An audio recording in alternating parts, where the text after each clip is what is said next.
xohlasa BYDlarni sekin joylashtiryapmiz. Mana yangi BYDlar. Xudo xohlasa Abbosniki bu. Eldor aka, Shomron. Malades. Quvonch qo'shgan mana shunaqa farzand tarbiyat qilgan onajonimizdan shu yerdalar. Salomat bo'ling, tan joningiz sog' bo'lsin. Hammani farzandi shunaqa yo'l ham bo'lsin.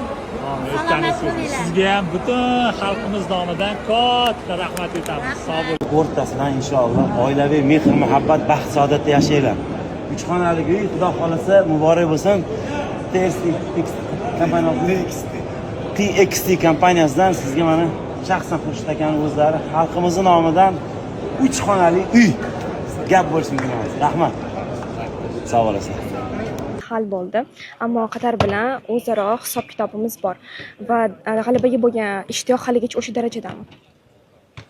Endi birinchi navbatda shu jahon chempionatiga chiqib olganimizdan xursandmiz. Biz ham, muxlislar ham buni juda ham yaxshi bilamiz, lekin baribir ham vatanni terma jamoada o'ynagan paytimizda har bitta o'yinga 100% tayyorgarlik ko'rib chiqishimiz kerak. Tim bo'li uyda o'ynaymiz, Qatar bilan o'yinda oxirgi o'yinni chiroyli yakunlab muxlislarni xursand qilishimiz kerak. Tim bo'li ham u Qatar aytib o'tilgan hisob-kitoblar bor. Ular bilan chiroyli o'yin o'tkazib, g'alaba qozonib, muxlislarni yana xursand qilib qo'yishimiz kerak deb o'ylayman. Va agar penalti bo'lsa, penaltini siz urasizmi? Albatta, men tepaman. Свежий xabarlar.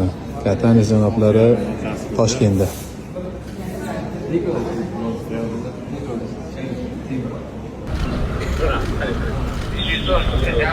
Assalomu alaykum.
Каждый раз немножко быстрее, хорошо? Давай, каждый раз немножко быстрее. Давай.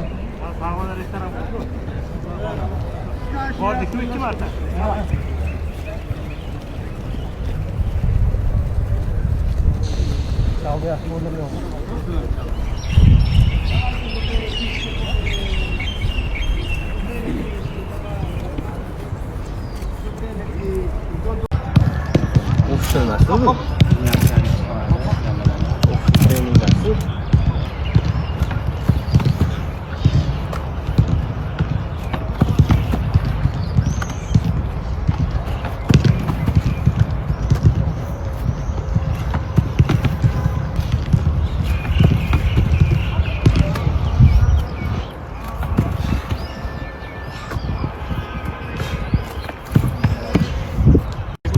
Атакуй, Абдукадир, атакуй, пожалуйста.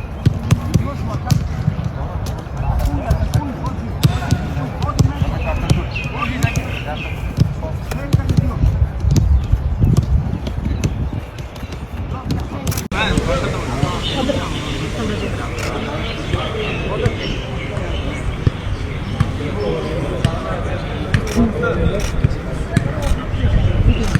Odil chiqyapti.